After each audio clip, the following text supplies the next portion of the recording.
एक गुरु एक पेड़ के नीचे अपने शिष्यों को उपदेश दे रहे थे। वो कहते हैं, हमारी जिंदगी में हमें बहुत कम बोलना चाहिए। भगवान ने हमें 2 कान और 1 मुंह दिया है। इसका मतलब ये है, जितना बोलते हैं उससे 2 गुना सुनना चाहिए, और यही प्रकृति कहती है। इसलिए हमको 2 कान दिए हैं और 1 मुंह। आपने ये देखा होगा कि संसार में जिस पदार्थ की संख्या ज़्यादा है उसकी कीमत उतनी ही कम है। जो पदार्थ बहुत कम है उसकी कीमत उतनी ही ज़्यादा है। यही हमारे जुबान पर भी लागू होता है। हम जितना कम बोलते हैं लोग हमारी बात को उतना ही तवज्जो देते हैं। लोग आपकी बातों को ध्यान से सुनेंगे और आपके बातों को मानेंगे भी।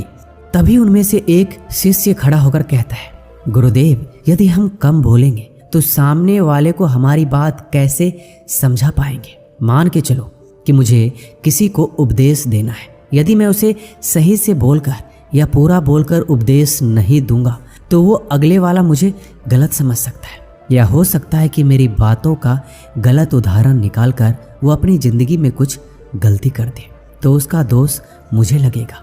और अक्सर ये भी देखा गया है कि जब झगड़ा होता है तो जो इंसान कम बोलता है उसे लोग कमज़ोर समझते हैं, डरपोक समझते हैं।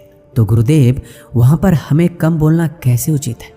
तभी वो गुरुदेव उन शिष्य को एक कहानी सुनाते हैं और कहते हैं, बहुत पुरानी बात है। एक नगर का राजा, जिसने एक बार अपने नगर में ये ऐलान करवाया, यदि कोई इंसान मुझे मेरे दिल की बात कहेगा तो मैं उसे सोने की मोहर दूंगा। अब यह बात पूरे नगर में फैल गई कि यदि राजा की दिल की बात या मन की बात यदि कोई कहता है तो राजा उसे सोने की उपहार देगा। अब ये बात आसपास के इलाके में फैल गई।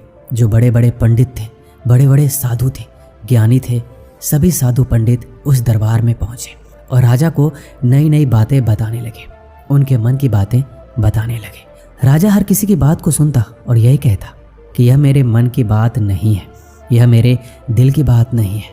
बहुत बड़े बड़े साधु आए, राजा को नई नई बात, अच्छी अच्छी बातें बताई, लेकिन राजा सुनने के बाद यही कहता, यह मेरे मन की बात नहीं है। उसी नगर के अंदर एक बहुत ही गरीब ब्राह्मण रहा करता था।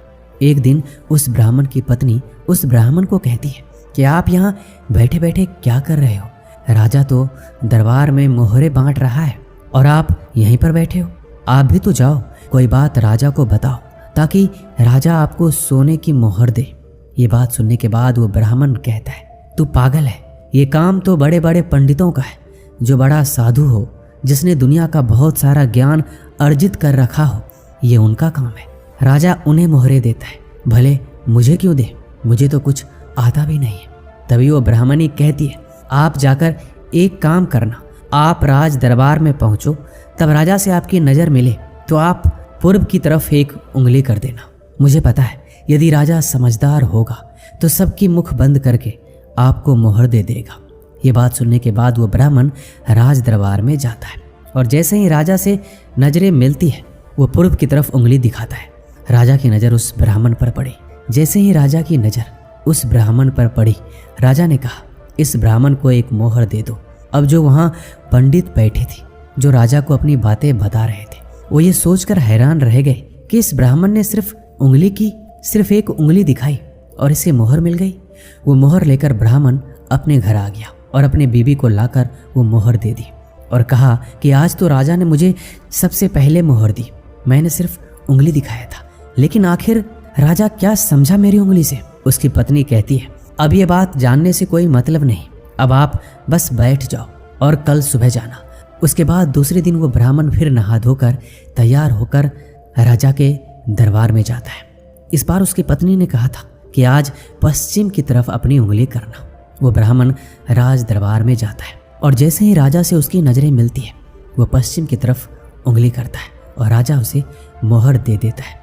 और फिर वहाँ पर बैठे ब्राह्मण हैरान हो जाते हैं कि आखिर ब्राह्मण की उंगली करने का क्या मतलब है। ये कुछ बोलता भी नहीं है, ना राजा को कुछ बताता है और राजा उसको मोहर दे देता है। तीसरे दिन वो ब्राह्मण राज दरबार आता है और उसकी पत्नी कहती है कि आज उत्तर की तरफ अपनी उंगली करना। फिर वो ब्राह्मण उत्तर की तरफ उंगली करता है और राजा उसे एक मोहर दे देता है। और वहाँ के पंडित देख देख के थक चुके थे। उन्होंने कहा, यदि राजा उंगली करने से मोहर देते हैं तो कल हम सब इकट्ठे होकर उंगली करेंगे। चौथे दिन वो ब्राह्मण नहा धोकर तैयार होता है और अपनी पत्नी से कहता है कि आज मुझे क्या करना होगा। उसकी पत्नी कहती है, आज कुछ नहीं करना, आज अपने घर पर बैठे रहो। चौथे दिन वो सारे जो राज दरबार में पंडित रहते थे सब खड़े हुए और जैसे ही राजा से उनकी नज़र मिली वो दक्षिण की तरफ अपनी उंगली करते हैं और वो राजा इतने गुस्से में हो जाता है कि सभी पंडितों को जेल में डलवा देता है। अब ये सोचकर वो ब्राह्मण हैरान हो गए कि वो ब्राह्मण जब उंगली कर रहा था तो उन्हें मोहर मिल रही थी और हमें कैद खाने में डाल दिया। भला राजा क्या समझ रहा है? ऐसा कौन सा राज है जो हमें नहीं पता? हमने दुनिया का इतना सारा ज्ञान अर्जित किया है, ये उंगली करने वाला नया ज्ञान क्या है जो आज तक हमने नहीं जाना? उसके बाद जो कैद खाने में पंडित थे उन पंडितों की पत्नी आई और उस गरीब ब्राह्मण की पत्नी के पास गए और उनसे विनती की कि आखिर आपने ये सब क्या कर दिया? जब आपके पति उंगली कर रहे थे तो उन्हें मोहरें दी जा रही थी और मेरे पतियों ने जब उंगली की तो उन्हें कैद खाने में डाल दिया। आखिर ये क्या राज है? आप कृपया करके हमें बताएं और हमारे पतियों को छुड़ाइए, उनको कैद खाने में डाल दिया गया है। उसके बाद गरीब ब्राह्मण की पत्नी राज दरबार में जाती है। जैसे ही राजा से नजर मिलती है वो ब्राह्मणी हाथ में चारा लेकर राजा की तरफ करती है तो राजा 2 उंगलियां खड़े करता है। तभी वो ब्राह्मणी अपने पैर पर थापे देती है और राजा कहता है कि सभी ब्राह्मणों को कैद खाने से बाहर निकाल दो। अब उन ब्राह्मणों की हैरानी का ठिकाना नहीं रहा। अब ये भला कौन सी विद्या है जो हम नहीं जानते हैं? कभी 2 उंगलियां खड़े करता है तो कभी एक तरफ उंगली करता है। राजा और ब्राह्मण के बीच ये क्या चल रहा है? तभी वो ब्राह्मण गरीब ब्राह्मण के पास आते हैं और सभी उसके चरणों में गिर जाते हैं और कहते हैं कि भला ये कौन सी विद्या है जो हम नहीं जानते हैं? कैसे आपको मोहरें मिली? उसके बाद हमें जेल से कैसे निकाला? ये विद्या हमको समझ नहीं आई। आप जरा हमें ये सारी बातें बताएं कि आखिर ये हो क्या रहा है। फिर ब्राह्मणी कहती है, मैंने अपने पति को कहा कि आप पूर्व की तरफ उंगली करना। जैसे कि राजा पूर्व का राज्य था वैसे ही आपका राज्य अटल रहेगा और ये राजा के दिल की बात थी, इसलिए मेरे पति को मोहर दी गई। दूसरे दिन जब मेरे पति आए तो उन्होंने पश्चिम की तरफ उंगली की। वो कहना चाहते थे कि सूरज के उद्देश्य से लेकर ढलने तक के बीच में आपका ही राज्य रहेगा। राजा इसलिए मेरे पति को मोहर दिया। तीसरे दिन जब मेरे पति आए तो उत्तर की तरफ मेरे पति ने उंगली की। जैसे राजा का दूर का राज्य अटल है वैसे ही आपका राज्य अटल रहेगा, इसलिए मेरे पति को एक मोहर दी गई।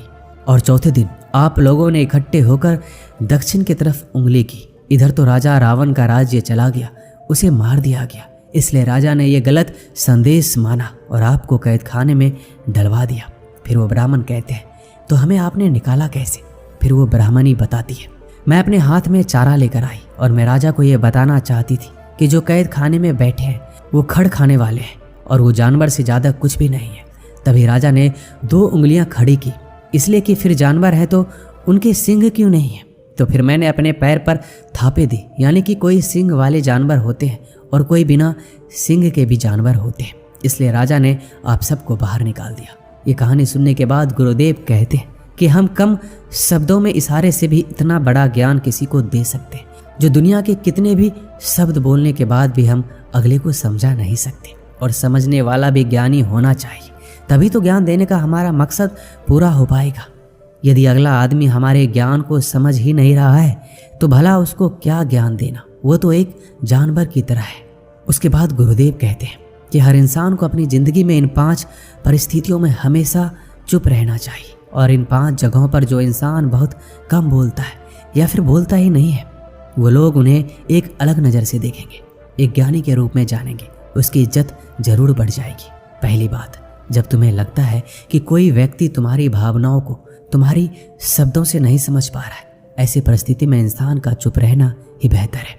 अक्सर हम लोग दूसरों को अपने दुख और परेशानियां बताना शुरू कर देते हैं और जबकि हमारे आसपास रहने वाले ज़्यादातर लोगों को इससे कोई मतलब नहीं होता है।